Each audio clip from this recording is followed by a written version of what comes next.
You swerve and miss a few other characters along the way and turn the corner, and there's sheriff hiding behind a billboard.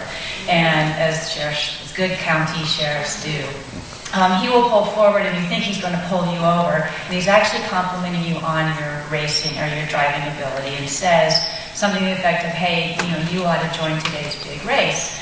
Mater, take these folks on into town, which Mater does. Now Mater is so proud of his ability to drive backwards. That's what he does with you. He actually comes out and gets you and drives backwards all the way. And he's such an articulated character. He's going to be probably our superstar in the attraction in terms of you spend most time with them, and he'll be certainly very, very impressive. He takes you into town, but before he takes you into town, he's got to just do this one little thing, and that is to teach you how to tip a tractor. And you saw us, I think, the tractor sculpt in our presentation. These sculpts have got such personality. These characters are going to be wonderful.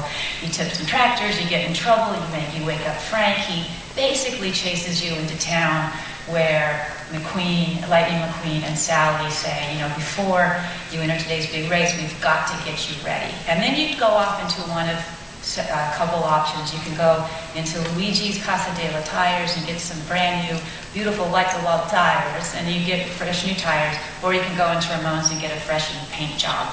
So at this point now, you're side by side with another car. You move forward, and Doc, because you're the rookie racer, gives you some pre-race instructions. You move forward, and Luigi drops the flag, and now you burst out of the building side by side against another car, and now you're competing with each other, and you are racing around the monuments of all that beautiful rock work that we're doing. It's 6 acres of hand-sculpted rock that we'll be doing.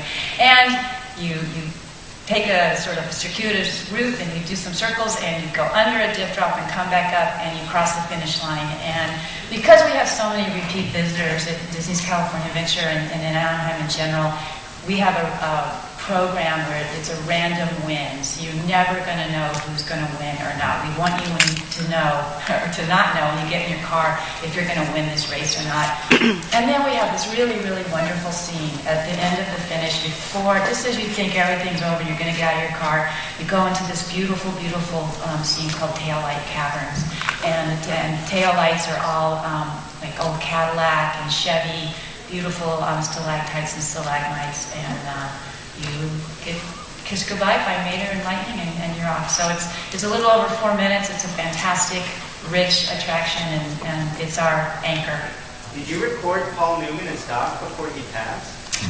No, we haven't recorded any of the voices yet. Any idea who'd be Doc? We'll go with this. We have a division, a group at the studio, Disney Character Voices, and they'll find us a soundtrack. Great, thanks, Kathy. That was almost like real time. It's like you were there. It's almost like you were there. I can see it. I'm getting back in line, right? We have to get a different result. Another question? Yes, to the side. Matt from Orlando Attractions Magazine. Back to Star Tours real quick. The pod race was the only thing that was shown. A lot of fans are upset. They think that's all the ride's going to be. Like that's one of the movies a lot of fans didn't like so much. Can you confirm that there'll be more than just pod racing on the ride? I'll confirm that in 2011. We're confirming that he will confirm it. It's going to be great. We just confirm it. No, don't worry. It's going to be fantastic. Another question for our Giant Jar Jar Binks. Another question. Yes, Rogan. Okay. It took quite a while before you got back to Star Tours. We heard the same thing when you opened the Toy Story Midway Mania, that it could be reset, reprogrammed, and done overnight practically, and maybe there would be a holiday version and so on and so forth. And we heard that when that ride first opened. It's been a year and a half, 2 years now. When might we see something done with that? Our decision is to, first of all, the good news with a lot of stuff is that technology has changed, that this stuff is actually very doable. It was, turning back the clock, Star Tours the way it is, you can do it, but you're shooting film differently. It is film, based and things like that, so it's more difficult. In the digital world, it is kind of easier to do this stuff. The timing of when we, might go in and sort of change things around there's a lot of different factors on how we want to go about doing that. You know, part of it's demand, part of it's just timing of everything else we're looking at. And you know, those decisions are not just made by you know, Imagineering or the people sitting at this table, sort of a collective group that sort of thinks about this stuff. But unlike, I will say this, unlike when Star Tours was done, you know, we can do this, and we do have ideas and things that we can do. So it is, you know, it's a lot of potential for Roger. No, I think we all know that when we build these things, one of the joys of working with this whole team is, like the movies up at Pixar, which we hope we're building really to last, not just the opening weekend of the summer, but we think a long, long time. That's one of the great things about working on the attractions. I mean, when we were working on the submarine voyage, you know, I kept telling the animators, the first one ran for 40 years, and there were a lot of people in their early 20s. I said, I know you may not even have a date right now, but I guarantee you're going to ride this with your children.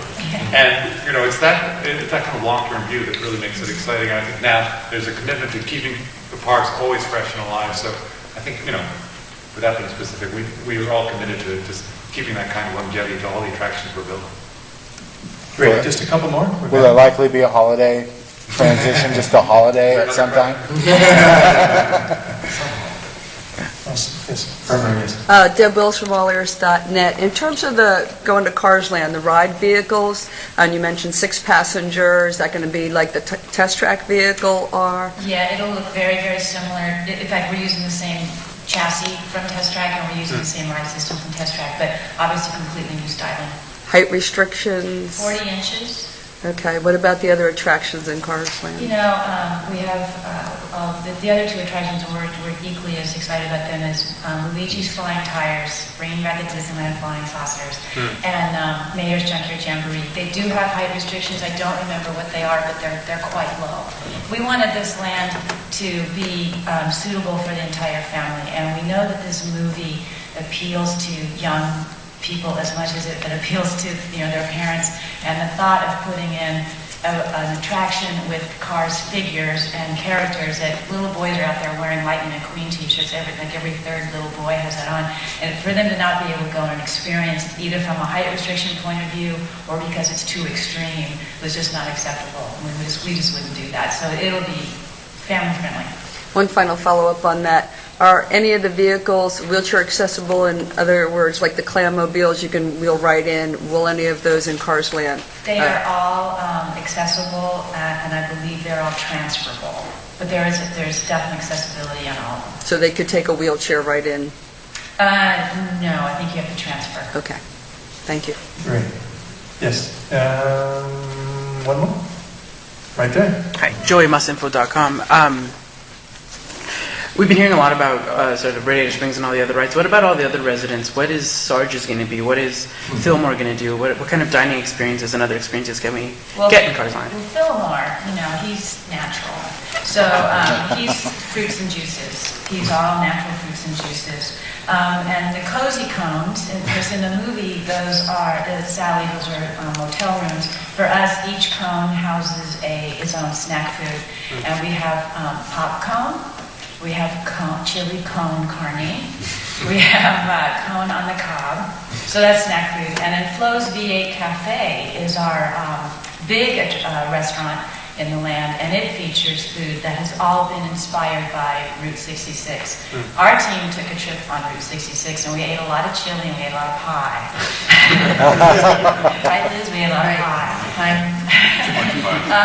And what's really wonderful is that the foods folks here in Anaheim who concept what they're going to put in the restaurants also took a Route 66 trip, and they came back with ideas. So in fact, we had a test lunch not too long ago for us, and it was fabulous food. That's and the merchandise people as well. Everybody's really immersed themselves into this topic, and it's a very, very rich place to go in terms of experiencing this movie. It really is. And we have 2 merchandise locations, a curio shop, I mean, you know, that's where the design itself, and Ramon's House of Body Art.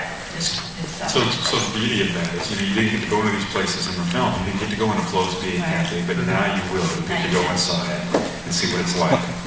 Is that going to be a take on the Route 66, the Sci-Fi Drive-In, or is it sort of a separate concept? That's a separate concept. And having nothing to do with the Mark Milner series. Series 3 now available. Well, great. Thanks for coming out, you guys. I appreciate your time. I know it's been a long day for you and your presentation. And thank you guys for coming out.